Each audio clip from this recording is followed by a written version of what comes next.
Arr, me be a ninja.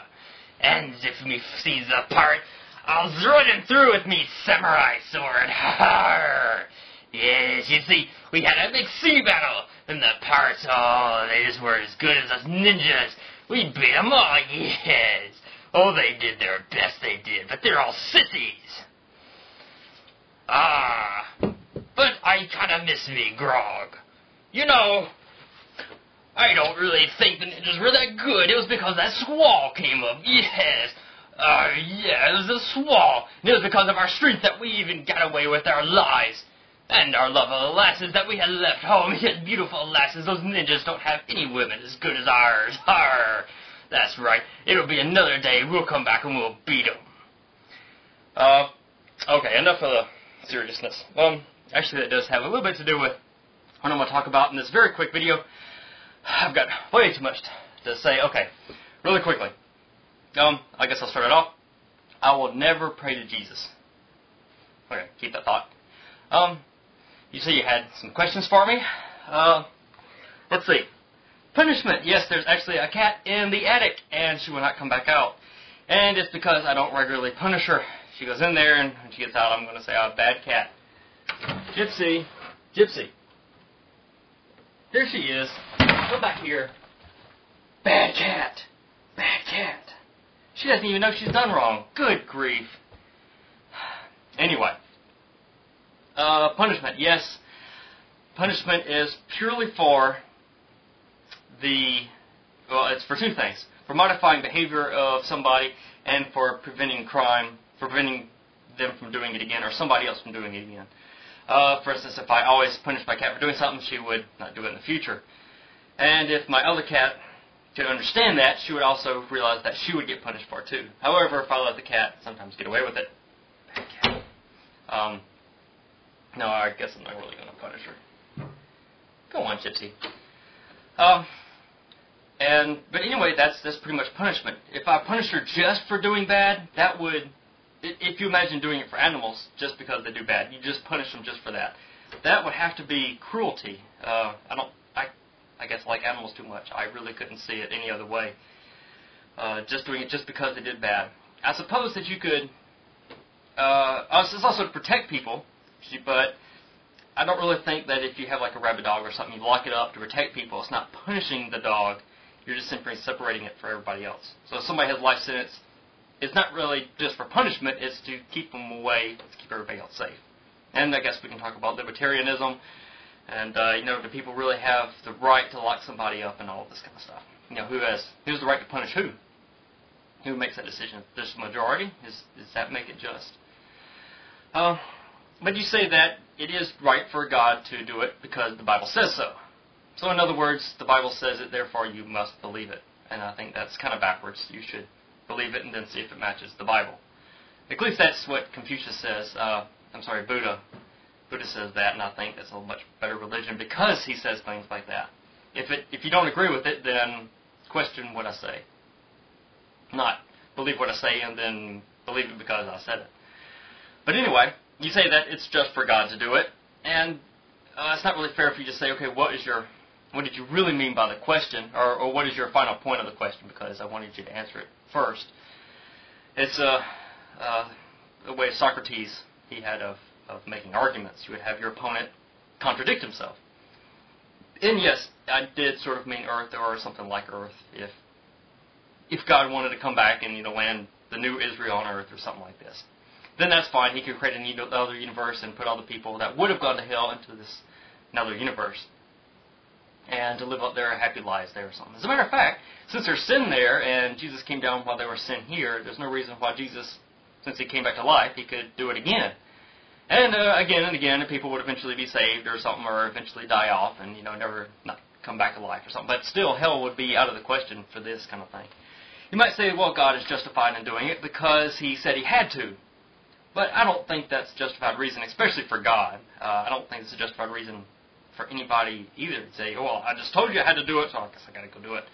My friend Darwin's Hamster, he had a video, and he said that he made a pretty good argument. Actually, I kind of disagree with him to begin with, but he made such a good argument, I changed my mind.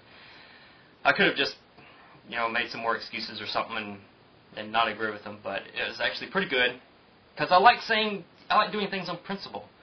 And you might say that, well, God does things on principle, but I don't think it's a very good reason. You can watch this video to see if you agree with that too.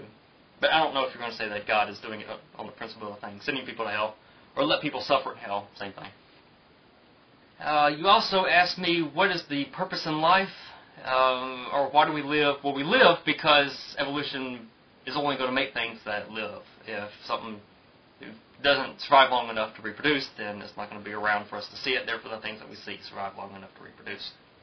That's just evolution. But I guess the bigger picture, you certainly start off with easy questions about purpose. What is our purpose in life? I guess I'll go with the mock turtle on this. Never go anywhere without a porpoise. So, I mean, and the mock turtle and the griffin, too, they pretty much agree. Can't disagree with them. So, yeah, that's pretty much my answer on that. Maybe the porpoise is in the eye of the beholder, I think. I think that's true, too. What's the purpose of a mountain? To climb, to look pretty, to keep the earth from shaking. If you're a Muslim, you would all be shaken off if it wasn't for the mountains that were sent down by God, thrown down by God. Okay, I guess about the rest of the video, we're going to be talking about cognitive bias, and you should go off and research this because really I'd have to have a whole script and things written out. But some quick stories about cognitive bias. They had some scientists did some experiments on chickens, as they usually do, and they had something that the chickens could peck, and they would randomly give the food to the chicken. So the chicken would peck and do something, and peck and do something. And eventually the chicken would do something and peck, and they'd give them food. The chicken would think incorrectly that whatever it was doing was the reason it got food.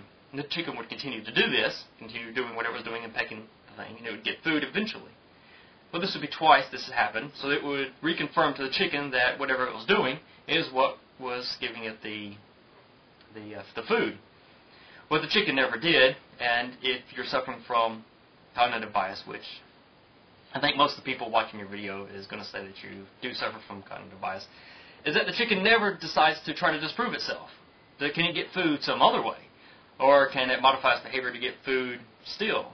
But the chicken won't have the ability to do this, and it'll keep doing the same thing over and over and over as long as it keeps getting food. Matter of fact, I don't know how long the chicken would go without getting food before it stopped performing whatever action it was. There's also a story about some scientists. They were French, and they discovered something called N-rays. It was kind of like their pet project. And it was, like X-rays, but it was N-rays. But this British guy, he came over, and he decided he would test them out. They had a way, and they said that if we discover if some kind of result occurs under some conditions, then it disproves N-rays. Well, he fudged their data to make it look like just that had happened. Guess what the scientists did? Well, they changed their hypothesis to make it so that wouldn't disprove the N-rays. So scientists aren't immune to this kind of thing either. Although, for science, you can write down, okay, this disproves me, and we can point back and say, okay, it disproves you. So anyway, it kind of makes the guy look stupid. There were also some people that believed that 1955, December 11th, that UFOs was going to come and destroy the planet. Well, of course, the planet wasn't destroyed. So the people had three options, this cult. They could say that they were wrong. Well, they didn't want to do that. They had too much invested in not making themselves look like complete fools, being in the media and all. They could say that the world, as a matter of fact, did end. Well, that's kind of hard to live in that kind of delusion.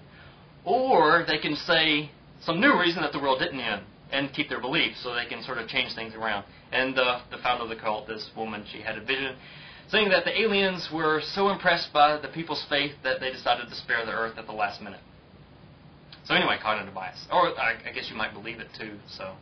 But I think we know it's cognitive bias. And of course the whole pirate thing that I did, that's another kind of bias people have of justifying. If you have an external justification like a storm or something, you'll say, well, I can keep my position that I really like, but I can say it's because of something else external. But if there is no external thing to blame it on, you have to make yourself more justified to overcome some external justification for you not having it. Well, you lost the battle, therefore you've got to say pirates are stupid or something, and then say, well, I didn't really like pirates to begin with. You have to make sure that you're never proven wrong. It's kind of the thing, well, I didn't want it anyway. You've heard people say that's another kind of bias.